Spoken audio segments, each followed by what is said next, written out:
안녕하세요, 오야입니다. 오늘은 주거용 부동산 중에 그 역세권에 있는 부동산에 대해서 한번 말씀드려 보려고 합니다. 역세권의 주거용 부동산은 어떤 종류로 우리가 선택을 해야 가장 이상적인지 그거에 대해서 한번 말씀드려 보려고 합니다. 오늘 궁금하시면 그 영상까지 봐주시고요. 보시기 전에 구독과 좋아요는 꼭꼭 누르시기 바라겠습니다. 시청자 여러분, 역세권 말 그대로 여기 근처에 있다고 해서 역세권이죠. 그러면 역세권의 범위를 우리가 어디까지로 좀 정의를 해봐야 될까요? 도보로 5분 걸었을 때 여기 도착할 수 있다. 이러면 역세권으로 인정할 수 있습니다. 이상은 좀 무리가 있죠. 보통 뭐 과대광 가는 분들이 있잖아요. 도보 5분 거리. 근데 실제로는 5분이 아니라 막 뛰어가서 5분 거리, 전력 질주해서 걷는 거리. 이렇게 해도 되는데 그렇게는 안 되고요. 보통 그 역세권의 주변에 보면 상가 건물들이나 주택 건물들을 보면 이렇게 바둑판 모양으로 이렇게 쫙 돼 있는 경우들 있잖아요. 그래서 이렇게 꺾이는 구간들도 있기 때문에 실제로 걸어봐야 돼요. 걸어가봐야 진짜 5분인지 아닌지 불편한지 아닌지 이걸 알 수가 있어요. 그러니까 언덕 있는 데도 있고 내리막 있는 데도 있고 이렇기 때문에 실제로 걸어봐야 됩니다. 역세권에 주거용 부동산 중에 어떤 거를 선택해야 우리가 가장 이상적인지 종류부터 한번 말씀드려 볼게요. 주거용 부동산 중에 제일 우리가 알고 있는 거 다세대, 각각 집에 개별 등기가 되는 다세대가 있고요. 등기가 한 집이 하나라고 보는 다가구 주택이 있어요. 그리고 개별이긴 하지만 이게 도시형 생활주택이라고 해서 밑에는 상가가 있고 위에는 일반 주택으로 분류가 되는 그런 건물도 있어요. 밑에는 그러니까 오피스텔, 위에는 뭐 주택, 맨 밑에는 상가, 이런 식으로 구분되어 있는 건물 하나가 그런 도시형 생활주택도 있어요. 그리고 역세권에 그런 주택들을 봤을 때 도보 거리로 5분 이내에 있는 거는 제가 볼 때는 조금 추천하진 않아요. 3인 가구 이상, 즉 아이가 있고 그 자녀가 좀 어릴 경우에는 좀 도보 5분 거리 이내에 있는 주택은 추천하고 싶지는 않습니다. 왜냐하면 보통 아이가 있고 3인 가구 이상이면 방이 2개나 3개 정도는 돼야 되지 않겠어요? 아이가 있고 생활이니까 지금 생활을 많이 하는 취사도 하고 많이 하게 되기 때문에 그러면 보통 방이 좀 크죠? 3개 있는 집이 좀 클 거 아니에요? 면적이? 그러면 도보 5분 거리 이내에 있는 역세권에는 주로 이용객들이 좀 이렇게 좀 젊은 층이나 또 혼자 계신 분들 뭐 이런 분들이 좀 많이 이용을 해요. 왜냐면 역하고 좀 가까워야 되는 그런 빈도가 있기 때문에. 그래서 그 주택의 면적이 또 원룸 또 방이 2개여도 8평 이내 작은 사이즈 스몰 사이즈로 추천해서 이렇게 거주하는 경우가 많습니다. 이용면도 있고요.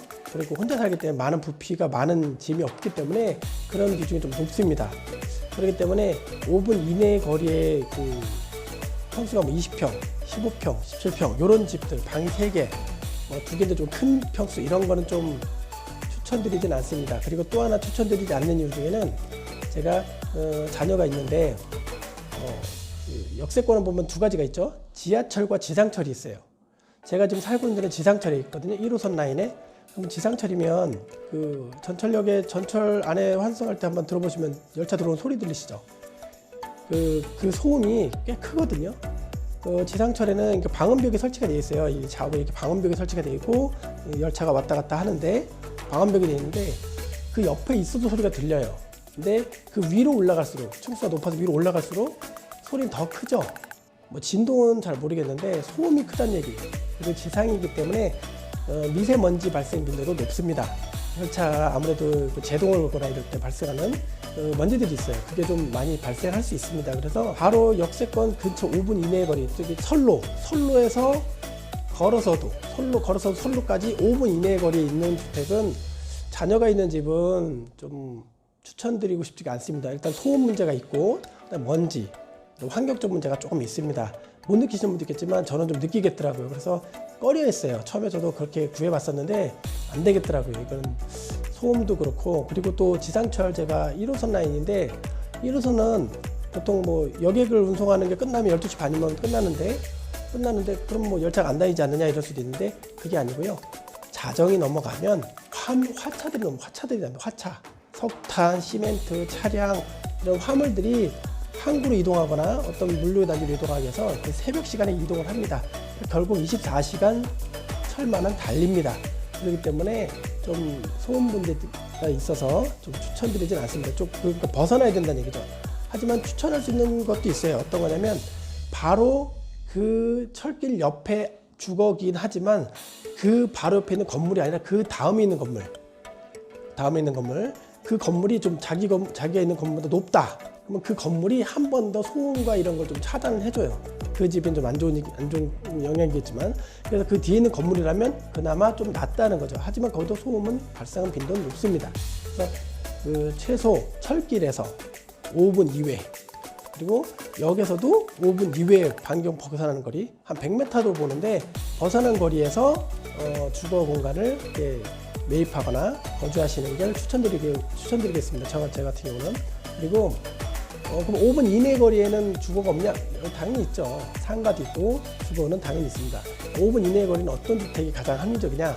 원룸이죠. 다세대라고 해도 방 면적이 좀 작고 실평수가 좀 작은 거, 그런 게 가장 인기가 있고 수익성이 좋다고 할 수 있습니다. 그리고 그런 건물에는 대부분 1인 가구와 2인 가구가 살죠. 그리고 서울로 출퇴근하기 위해서 가장 빨리 왔다 갔다 하기 위해서 그런 분들 기동성이 좀 있잖아요.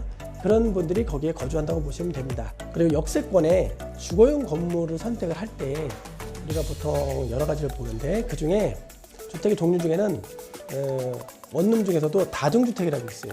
다중주택은 말 그대로 땅의 면적은 좀 작은데 세대수는 좀 많이 넣고 싶을 때, 다가구 개념이긴 하지만 다중주택이 있어요. 그러면 다중주택은 허가받을 때 취사시설을 방에 넣을 수가 없어요. 욕실과 세면 이런 거 넣을 수 있지만, 취사시설은 공동사는 그런 한 곳에 있고 나머지는 다 개별 방으로 이렇게 되어 있는 게 다중주택이거든요. 이런 것도 역세권의 5분 이내 거리에 있는 부동산이라면 괜찮습니다. 왜냐하면 그 면적 대비 수익률이 좋거든요. 이런 거 선택하셔도 무난합니다. 이거는 말 그대로 실거주한다기보다 수익을 내기 위해서 이런 건물을 매입해서 하는 것도 추천드릴 만한 부동산입니다. 역세권 중에 지하철 역세권이 또 있습니다. 지상철과 지하철이 혼재되어 있는 데 있죠. 뭐예요? 지상철이 하나 지나가고 있는데 거기 환승으로 지하철이 지나가는 경우가 있어요. 특히 제일 많이 지나가는 지역이 어디죠? 서울에? 공덕역이죠. 공덕역에는 지하철이 한 4개 라인인가 지나가는 걸로 알고 있어요. 그렇기 때문에 그거를 보통 여기 하나인 거는 그냥 역세권, 2개인가 더블, 3개는 트리플 이런 역세권이라고 하는데, 그게 많다고 해서 좋은 걸까요? 이동 자체는 좋죠. 많다는 얘기는, 특히 지하철은 대로 밑에 있어요. 보통 작은 데도 있겠지만 대부분은 큰 차도 밑에 지하철이 지나가요. 대로를 따라서 보통 지나가는데, 한번 보세요. 그게 지하철도 5분 이외의 거리를 제가 추천하는 거는 뭐냐면, 대로가 있다는 건 차량의 이동이 많다는 얘기죠. 그럼 당연히 먼지가 많겠죠. 소음도 많고 24시간 차가 다니니까. 그리고 지하철이라고 해서 철길에서 다니는 그 전철에 미세먼지나 이런 먼지 부분이 안 나오는 게 아니에요. 그 어딘가 환풍구로 나오거든요. 도로를 걷다 보시면 지하철역에 보면 이렇게 바닥에 환풍구가 있어요. 그걸로 나오게 돼 있어요. 어딘가 뿜어져 나와야 되니까. 그러니까 하늘로 올라가죠. 그러면 그 대로 옆에 있는 상가는 크게 영향을 받지 않을 거라고 생각하는데, 상업이니까 주거가 있다면, 그 집에 사는 사람들이나 어린아이 자녀가 있다면 그거는 조금 문제가 될 수 있다고 생각해요. 민감한 부분일 수도 있고 아닐 수도 있는데, 제가 볼 때는 그럼 민감하거든요. 그래서 저는 지금 주택에 제가 거주하고 있는 것도 대로에서 한 블럭 떨어지고, 여기서도 5분을 넘기는 구간, 100m 반경 벗어나는 구간에 거주를 하고 있거든요. 그 이유가 그런 거예요. 소음도 적어야겠고, 그런 먼지나 이런 거에도 좀 심하지 않아야 되겠고, 그러다 보니까 안쪽에 들어와 있는 거죠. 그러니까 자녀가 있는 사람은 이런 고민을 할 수밖에 없어요. 왜냐면 아이들 건강 문제가 있어서 도시에서 벗어나기 쉽지 않고, 시골 가면 좋겠지만 그렇진 않잖아요. 그렇기 때문에 그런 부분을 고려해서 집을 선택하게 돼 있거든요. 근데 그렇지 않고 아까 말씀드린 대로 1인 가구, 총각이거나 이런 분들, 처녀총각, 이렇게 혼자 사시는 분들, 또는 둘만 딱 살고 있는 분들, 이런 분들은 역 바로 옆에 근접해서도 본인들이 큰 무리는 없어요. 대신 철길 바로 옆에, 지상철 같은 경우는 철길 바로 옆에 주택이 좀 많이 저렴해요. 제가 중동역에 한번 주택을 알아보러 갔었는데, 철길 바로 옆에 있는 집 가격하고 그 그 50m 떨어진 가격하고 100m 떨어져 있는 집의 가격이 좀 많이 차이가 나더라고요. 어느 정도 차이 났냐면 철길 바로 핀 집은 소음이 심하니까 먼지부터 심하니까 기준을 잡는다면 만약에 100m 반경에 있는 집이 1억이라면 동일평수일 때 1억이라면 철길 바로 핀 집은 6천만 원, 조금 더 준다면 7천만 원? 뭐 이렇게 차이가 나요. 여가하고 가까운데도 불구하고 100m가 더 멀잖아요. 근데도 가격이 훨씬 떨어져요. 그런 이유예요. 50m는 뭐 반갑 정도 되죠. 그러니까 8천에서 9천 요 사이가 되겠죠. 요 정도 비율이 차이가 나요. 그러니까 30% 40% 이상 더 저렴하다는 얘기죠. 왜냐하면 그런 핸디캡이 있기 때문에. 그러니까 자녀가 있는 분들은 아무래도 그 핸디캡이 있다고 해서 좀 싸다고 해서 이렇게 들어가는 것보다는 좀 환경적인 거나 소음적인 걸 좀 고려해서 좀 100m 이외의 거 환경 벗어난데 도보로 한 5분 이외 지역에 좀 구입하시는 걸 저희가 추천드립니다. 역세권 주거용 부동산에 대해서는 여기까지 말씀드리겠습니다. 다음에 더 유익한 내용으로 시청자 여러분 찾아뵙겠습니다. 감사합니다.